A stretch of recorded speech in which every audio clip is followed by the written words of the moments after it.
ओम श्री गणेशाय नमः। ओम नमो भगवते वासुदेवाय नमः। श्रीमद्भागवत महापुराण द्वितीय स्कंद का द्वितीय अध्याय। श्री सुखदेव जी कहते हैं, सृष्टि के प्रारंभ में ब्रह्मा जी ने इसी धारणा के द्वारा प्रसन्न हुए भगवान से वह सृष्टि विषयक स्मृति प्राप्त की थी जो पहले प्रलय काल में विलुप्त हो गई थी। इससे उनकी दृष्टि अमोघ और बुद्धि निश्चय आत्मिका हो गई। तब उन्होंने इस जगत को वैसा ही रचा जैसा कि यह प्रलय के पहले का था। वेदों की वर्णन शैली ही इस प्रकार की है कि लोगों की बुद्धि स्वर्ग आदि निरर्थक नामों के फेर में फंस जाती है। जीव वहाँ सुख की वासना में स्वप्न सा देखता हुआ भटकने लगता है, किंतु उन मायामय लोकों में कहीं भी उसे सच्चे सुख की प्राप्ति नहीं होती। इसलिए विद्वान पुरुष को चाहिए कि वह विविध नाम वाले पदार्थों से उतना ही व्यवहार करे जितना प्रयोजनीय हो। अपनी बुद्धि को उनकी निस्सारता के निश्चय से परिपूर्ण रखें और एक क्षण के लिए भी असावधान न हो। यदि संसार के पदार्थ प्रारब्धवश बिना परिश्रम के यूं ही मिल जाए, तब उनके उपार्जन का परिश्रम व्यर्थ समझकर उनके लिए कोई प्रयत्न न करें। जब जमीन पर सोने से काम चल सकता है, तब पलंग के लिए प्रयत्न करने से क्या प्रयोजन। जब भुजाएं अपने को भगवान की कृपा से स्वयं ही मिली हुई है, तब तकियों की क्या आवश्यकता। जब अंजलि से काम चल सकता है, तब बहुत से बर्तन क्यों बटोरे। वृक्ष की छाल पहनकर या वस्त्रहीन रहकर भी यदि जीवन धारण किया जा सकता है, तो वस्त्रों की क्या आवश्यकता। पहनने को क्या रास्ते में चीथड़े नहीं हैं। भूख लगने पर दूसरों के लिए ही शरीर धारण करने वाले वृक्ष क्या फल फूल की भिक्षा नहीं देते। जल चाहने वालों के लिए नदियाँ क्या बिल्कुल सूख गई हैं। रहने के लिए क्या पहाड़ों की गुफाएं बंद कर दी गई है। अरे भाई, सब ना सही, क्या भगवान भी अपने शरणागतों की रक्षा नहीं करते। ऐसी स्थिति में बुद्धिमान लोग भी धन के नशे में चूर घमंडी धनियों की चापलूसी क्यों करते हैं। इस प्रकार विरक्त हो जाने पर अपने हृदय में नित्य विराजमान स्वतः सिद्ध आत्मस्वरूप प्रेम प्रियतम परम सत्य जो अनंत भगवान है, बड़े प्रेम और आनंद से दृढ़ निश्चय करके उन्हीं का भजन करें, क्योंकि उनके भजन से जन्म मृत्यु के चक्कर में डालने वाले अज्ञान का नाश हो जाता है। पशुओं की बात तो अलग है, परंतु मनुष्य में भला ऐसा कौन है जो लोगों के इस संसार रूप वैतरणी नदी में गिरकर अपने कर्मजन्य दुखों को भोगते हुए देखकर भी भगवान का मंगलमय चिंतन नहीं करेगा। इन असत विषय भोगों में ही अपने चित्त को भटकने देगा। कोई कोई साधक अपने शरीर के भीतर हृदय आकाश में विराजमान भगवान के प्रादेश मात्र स्वरूप की धारणा करते हैं।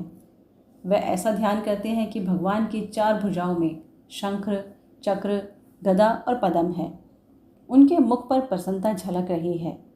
कमल के समान विशाल और कोमल नेत्र हैं। कदम के पुष्प की केसर के समान पीला वस्त्र धारण किए हुए हैं। भुजाओं में श्रेष्ठ रत्नों से जड़े हुए सोने के बाजूबंद शोभायमान हैं। सिर पर बड़ा ही सुंदर मुकुट और कानों में कुंडल है, जिनमें जड़े हुए बहुमूल्य रत्न जगमगा रहे हैं। उनके चरण कमल योगेश्वरों के खिले हुए हृदय कमल की कर्णिका पर विराजित हैं। उनके हृदय पर श्रीवत्स का चिन्ह एक सुनहरी रेखा है। गले में कौस्तुभ मणि लटक रही है। वक्षस्थल कभी ना कुम्हलाने वाली वनमाला से घिरा हुआ है। वे कमर में करधनी, उंगलियों में बहुमूल्य अंगूठी, चरणों में नुपुर और हाथों में कंगन आदि आभूषण धारण किए हुए हैं। उनकी बालों की लटें बहुत चिकनी, निर्मल, घुंघराली और नीली हैं। उनका मुख कमल मंद मंद मुस्कान से खिल रहा है। लीलापूर्ण उन्मुक्त हास्य और चितवन से शोभायमान भौहों के द्वारा वे भक्तजनों पर अनंत अनुग्रह की वर्षा कर रहे हैं। जब तक मन इस धारणा के द्वारा स्थिर न हो जाए, तब तक बार बार इन चिंतन स्वरूप भगवान को देखते रहने की चेष्टा करनी चाहिए। भगवान के चरण कमलों से लेकर उनके मुस्कान युक्त मुख कमल पर्यंत समस्त अंगों की एक एक करके बुद्धि के द्वारा धारणा करनी चाहिए। जैसे जैसे बुद्धि शुद्ध होती जाएगी, वैसे वैसे चित्त स्थिर होता जाएगा। जब एक अंग का ध्यान ठीक ठीक होने लगे, तब उसे छोड़कर दूसरे अंग का ध्यान करना चाहिए। ये विश्वेश्वर भगवान दृश्य नहीं, दृष्टा है। सगुण निर्गुण सब कुछ इन्हीं का स्वरूप है। जब तक इनमें अनन्य प्रेममय भक्ति योग ना हो जाए तब तक साधक को नित्य नैमित्तिक कर्मों के बाद एकाग्रता से भगवान के उपयुक्त स्थूल रूप का ही चिंतन करना चाहिए। परीक्षित, जब योगी पुरुष इस मनुष्य लोक को छोड़ना चाहे तब देश और काल में मन को ना लगाए। सुखपूर्वक स्थिर आसन में बैठकर प्राणों को जीतकर मन से इंद्रियों का संयम करें। तदनंतर अपनी निर्मल बुद्धि से मन को नियमित करके मन के साथ बुद्धि को क्षेत्रज्ञ में और क्षेत्रज्ञ को अंतरात्मा में लीन कर दे। फिर अंतरात्मा को परमात्मा में लीन करके धीर पुरुष उस परम शांतिमय अवस्था में स्थित हो जाए।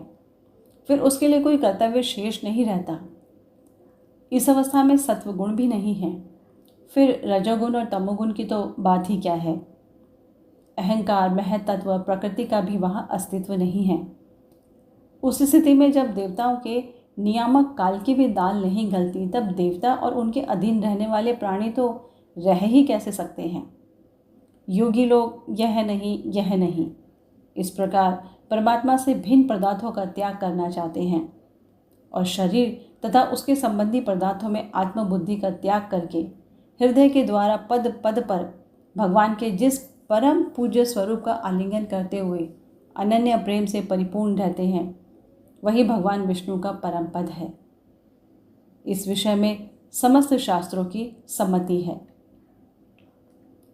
ज्ञान दृष्टि के बल से जिसके चित्त की वासना नष्ट हो गई है उस ब्रह्मनिष्ठ योगी को इस प्रकार अपने शरीर का त्याग करना चाहिए। पहले एड़ी से अपनी गुदा को दबाकर स्थिर हो जाएं, तब बिना घबराहट के प्राणवायु को षट चक्र भेदन की रीति से ऊपर ले जाएं। मनस्वी योगी को चाहिए कि नाभि चक्र मणिपूरक में स्थित वायु को हृदय चक्र अनाहत में, वहाँ से उदान वायु के द्वारा वक्ष स्थल के ऊपर विशुद्ध चक्र में, फिर उस वायु को धीरे धीरे तालु मूल में अर्थात विशुद्ध चक्र के अग्रभाग में चढ़ा दें। तदनंतर 2 आँख, 2 कान, 2 नास छिद्र और मुख, इन 7 छिद्रों को रोककर उस तालु मूल में स्थित वायु को भोहों के बीच आज्ञा चक्र में ले जाए। यदि किसी लोक में जाने की इच्छा ना हो तो आधी घड़ी तक उस वायु को वहीं रोककर स्थिर लक्ष्य के साथ उसे सहस्त्रार में ले जाकर परमात्मा में स्थित हो जाए। इसके बाद ब्रह्मरंध्र का भेदन करके शरीर इंद्रिय आदि को छोड़ दे। परीक्षित, यदि योगी की इच्छा हो कि मैं ब्रह्मलोक में जाऊं, 8 सिद्धियां प्राप्त करके आकाशचारी सिद्धों के साथ विहार करूं अथवा त्रिगुणमय ब्रह्मांड के किसी भी प्रदेश में विचरण करूं, तो उसे मन और इंद्रियों को साथ ही लेकर शरीर से निकलना चाहिए। योगियों का शरीर वायु की भांति सूक्ष्म होता है। उपासना, तपस्या, योग और ज्ञान का सेवन करने वाले योगियों को त्रिलोकी के बाहर और भीतर सर्वत्र स्वच्छंद रूप से विचरण करने का अधिकार होता है। केवल कर्मों के द्वारा इस प्रकार बेरोक टोक विचरना नहीं हो सकता। परीक्षित, योगी ज्योतिर्मय मार्ग सुषुम्ना के द्वारा जब ब्रह्मलोक के लिए प्रस्थान करता है तब पहले वह आकाश मार्ग से अग्निलोक में जाता है। वहाँ उसके बचे खुचे मल भी जल जाते हैं। इसके बाद वह वहाँ से ऊपर भगवान श्री हरि के शिशुमार नामक भगवान विष्णु का वह शिशुमार चक्र विश्व ब्रह्मांड के भ्रमण का केंद्र है, उसका अतिक्रमण करके अत्यंत सूक्ष्म एवं निर्मल शरीर से वह अकेला ही महरलोक में जाता है। वह लोग ब्रह्मवेताओं के द्वारा भी वंदित है और उसमें कल्प पर्यंत जीवित रहने वाले देवता विहार करते रहते हैं। फिर जब प्रलय का समय आता है तब नीचे के लोगों को शेष के मुख से निकली हुई आग के द्वारा भस्म होते देख वह ब्रह्मलोक में चला जाता है। जिस ब्रह्मलोक में बड़े बड़े सिद्धेश्वर विमानों पर निवास करते हैं उस ब्रह्मलोक की आयु ब्रह्मा जी की आयु के समान ही 2 परार्थ की है। वहाँ ना शोक है, न दुख, न बुढ़ापा है, न मृत्यु। फिर वहाँ किसी प्रकार का उद्वेग या भय तो हो ही कैसे सकता है। वहाँ यदि दुख है तो केवल एक बात का, वह यही कि इस परम पद को ना जानने वाले लोगों के जन्म मृत्युमय अत्यंत घोर संकटों को देखकर दयावश वहाँ के लोगों के मन में बड़ी व्यथा होती है। सत्यलोक में पहुंचने के पश्चात वह योगी निर्भय होकर अपने सूक्ष्म शरीर को पृथ्वी से मिला देता है और फिर उतावली ना करते हुए 7 आवरणों का भेदन करता है। पृथ्वी से जल को और जल रूप से अग्निमय आवरणों को प्राप्त होकर वह ज्योति रूप से वायु रूप आवरण में आ जाता है। वहाँ से समय पर ब्रह्म की अनंतता का बोध कराने वाले आकाशरूप आवरण को प्राप्त करता है। इस प्रकार स्थूल आवरणों को पार करते समय उसकी इंद्रियां भी अपने सूक्ष्म अधिष्ठान में लीन होती जाती हैं। घ्राणेन्द्रियां गंध तन्मात्रा में, रसना रस तन्मात्रा में, नेत्र रूप तन्मात्रा में, त्वचा स्पर्श तन्मात्रा में, श्रोत शब्द तन्मात्रा में और कर्मेंद्रियां अपनी अपनी क्रिया शक्ति में मिलकर अपने अपने सूक्ष्म स्वरूप को प्राप्त हो जाती है। इस प्रकार योगी पंचभूतों के स्थूल सूक्ष्म आवरणों को पार करके अहंकार में प्रवेश करता है। वह सूक्ष्म भूतों को तामस अहंकार में, इंद्रियों को राजस अहंकार में तथा मन और इंद्रियों के अधिष्ठाता देवताओं को सात्विक अहंकार में नील कर देता है। इसके बाद अलंकार के सहित लय रूप गति के द्वारा महतत्व में प्रवेश करके अंत में समस्त गुणों के लय स्थान प्रकृति रूप आवरण में जा मिलता है। परीक्षित, महाप्रलय के समय प्रकृति रूप आवरण का भी लय हो जाने पर वह योगी स्वयं आनंद स्वरूप होकर अपने उस निरावरण रूप से आनंद स्वरूप शांत परमात्मा को प्राप्त हो जाता है, जिसे इस भगवानमय गति की प्राप्ति हो जाती है। फिर उसे इस संसार में आना नहीं पड़ता।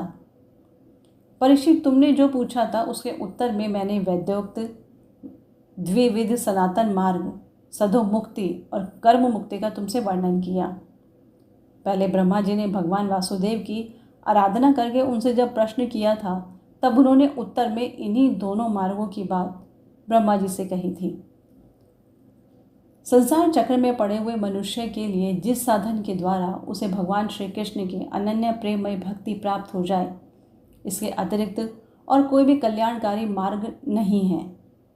भगवान ब्रह्मा ने एकाग्रचित्त से सारे वेदों का 3 बार अनुशीलन करके अपनी बुद्धि से यही निश्चय किया कि जिससे सर्वात्मा भगवान श्री कृष्ण के प्रति अनन्य प्रेम प्राप्त हो, वही सर्वश्रेष्ठ धर्म है। समस्त चर अचर प्राणियों में उनके आत्मा रूप से भगवान श्री कृष्ण ही लक्षित होते हैं, क्योंकि ये बुद्धि आदि दृश्य पदार्थ उनका अनुमान कराने वाले लक्षण हैं। वे इन सबके साक्षी एकमात्र दृष्टा हैं। परीक्षित, इसलिए मनुष्य को चाहिए कि सब समय और सभी स्थितियों में अपनी संपूर्ण शक्ति से भगवान श्री हरि का ही श्रवण, कीर्तन और स्मरण करे।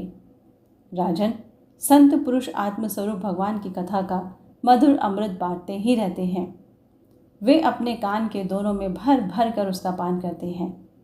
उनके हृदय से विषयों का विशाला प्रभाव जाता रहता है, वह शुद्ध हो जाता है और वे भगवान श्री कृष्ण के चरण कमलों की सन्निधि प्राप्त कर लेते हैं। द्वितीय स्कंद का द्वितीय अध्याय संपन्न हुआ। ओम नमो भगवते वासुदेवाय नमः।